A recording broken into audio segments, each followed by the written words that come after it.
অনেকে বলে যে মহালয়া শুভ, অনেকে বলে অশুভ, এই বিষয়টা কি? না না, মহালয়া তো অবশ্যই শুভ, কারণ মহালয়ার থেকে মায়ের আগমনের থেকে আমরা সেটাকে ধরি।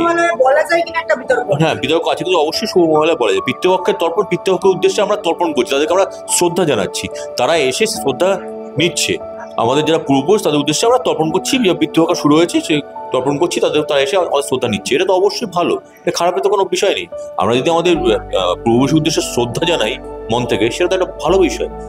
শুভ মহালয়া কেন আমরা বলতে পারবো না? অবশ্যই বলতে পারবো। আমাদের পিতৃপক্ষের উদ্দেশ্যে যদি আমাদের কোনো ভালো উইশ আমরা করি, তারা যাতে তাদের আত্মা, এখন আমার বিতর্ক চলে আত্মা আছে কি নেই, যাই হোক, অবশ্যই আছে আত্মা। যদি ঈশ্বর থাকে তাহলে আত্মাও আছে, সুতরাং তাদের আত্মার প্রতি বা সেই সমস্ত সুপার এনার্জির প্রতি যদি আমরা আমাদের ভালোবাসা দেখাই, আমাদের শ্রদ্ধা দেখাই, সেটা অবশ্যই ভালো। তো শুভ মহালয়া কেন বলা যাবে না? অবশ্যই বলা যাবে।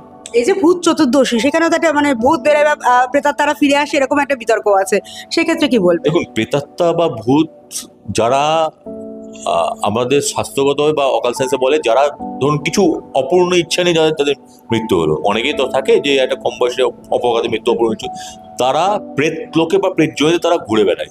ভূত চতুর্দশী হচ্ছে, এটা হচ্ছে একটা ওই হ্যালোউইন থেকে এটা নিয়ে আসা, ওটা হচ্ছে একটা কি বলবো, আপনার ইচ্ছে হচ্ছে আপনি ভূত করছেন, 14টা শাক খাচ্ছেন, এটা হুজুগের, জাস্ট ফর হুজুগ, এরকম কোনো বিষয় নেই। ভূত সব না, এরকম বিষয় কিচ্ছু নেই, এসব সমস্ত কিছুই একটা কাহিনী করা, আর কিছুই না।